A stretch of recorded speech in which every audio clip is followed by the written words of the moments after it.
हरि ओम माऊली. हागा गावरशे भरले पाणी, पाठी पाय देता आले, ते गंगा काय म्हणितले परतेसर. असे पहा, नाल्याच्या पाण्याचे लोट गंगेच्या पाण्यावर पाय देऊन आत घुसले तरी ते त्याला नको येऊ किंवा परत जा असे म्हणते का? म्हणते का? कोणत्याही नाल्याचं पाणी कितीही खराब येऊ, गंगे त्याला आपल्या पोटामध्ये घेते. जी भृंगूचा कैसा अपकारू, की तो मानोनी प्रयुपकाचारू, तोषेचा शारंग धरू गुरुत्वाशी. भृंग ऋषीने श्रीकृष्णाच्या हृदयावर लाथ मारली. हा खरोखर पाहू गेले असता केवढा अन्याय त्यांनी केला, परंतु उलट तोच प्रेम अलंकार समजून श्रीकृष्णाने आपल्या हृदयावर गुरुप्रसाद म्हणून श्रीवत्सलांछन चिन्ह बाळगले. की अंधारे खातेले अंबर, झालिया दिवसनाथा समोर, तेने तयाचे प्रहासर म्हणितले काही. बघा काय माऊली सांगतात. किंवा अंधाराने भरलेले जग सूर्योदय झाल्याबरोबर उजेडाने भरते त्यावेळेस सूर्याने अंधारास मागे सर म्हणून म्हटले आहे काय?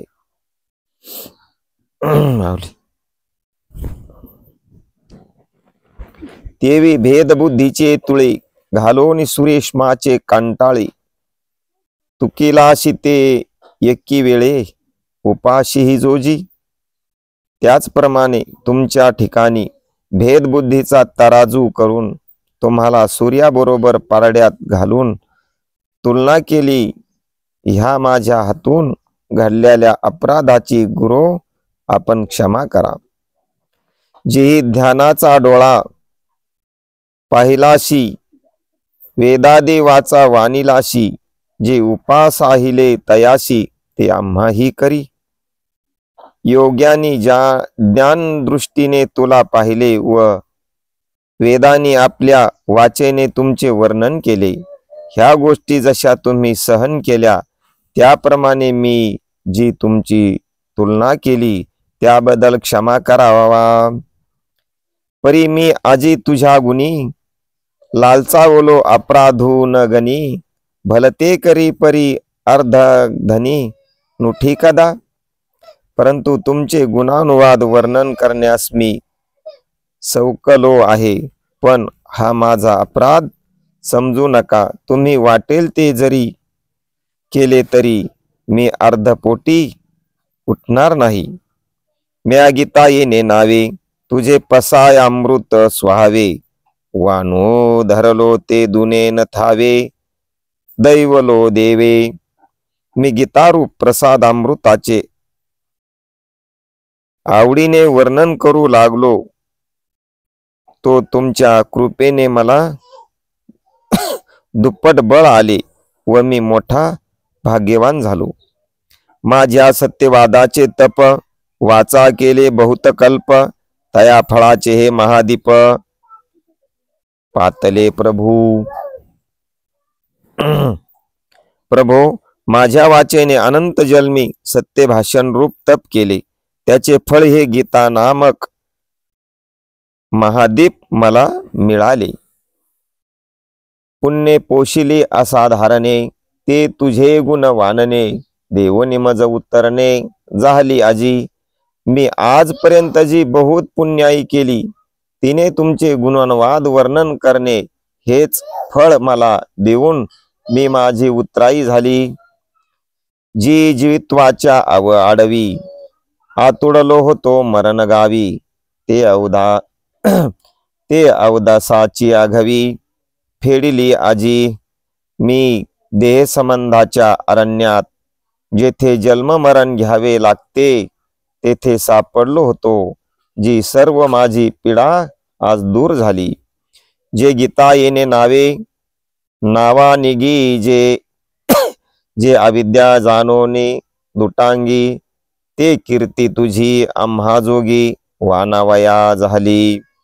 जी गीता या नावाने प्रसिद्ध आहे व अविद्येचा नाश करून बलवान झाली आहे, ती तुमची कीर्ती आम्ही वर्णन करण्यासारखी आहे.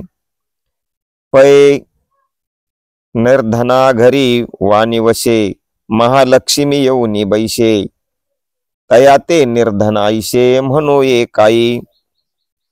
दरिद्राचे घरी अकस्मात महालक्ष्मी आली तर मग त्याला दरिद्री म्हणता येईल का?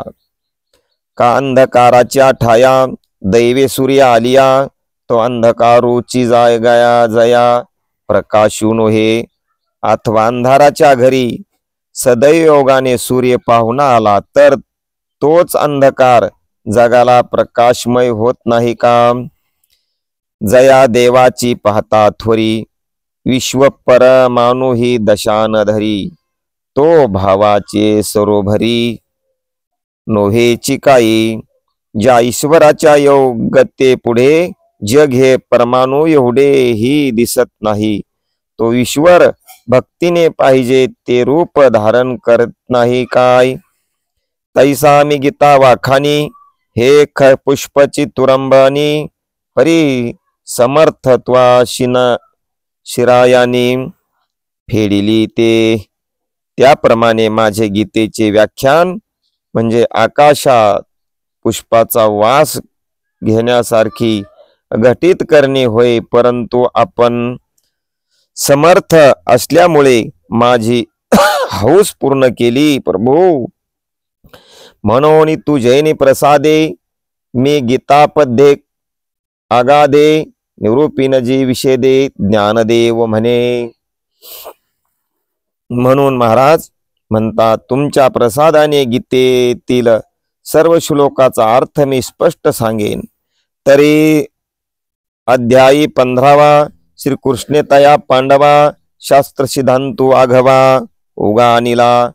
तरी पण हा 15वा अध्याय श्रीकृष्णाने अर्जुना सर्व शास्त्र सिद्धांत स्पष्ट करून सांगितला आहे.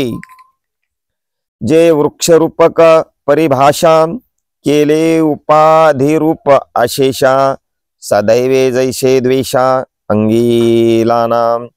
ज्याप्रमाणे अंगात मुरल्याला रोगाची उत्तम वैद्याने चिकल्यास करून निदान ठरवले, त्याप्रमाणे ब्रह्म हे मायेच्या उपाधीने जगद्रूप धारण करते, त्याची वृक्षाबरोबर तुलना केली. आणि कुटुस्थ जो अक्षरू दाविला पुरुष प्रकारू, तेने उपहिताही आकारू चैतन्य केले. पाठी उत्तम पुरुष शब्दाचे करोनी मिश, दाविले चोख आत्मत्व आत्मविषय अतवट. साधन जे अंगदट, ज्ञान हे स्पष्ट चाळवला. म्हणून ये अध्यायी निरूप्य निरोची काही, आता गुरु शिष्य दोही स्नेहो लहाना. हरि ओम.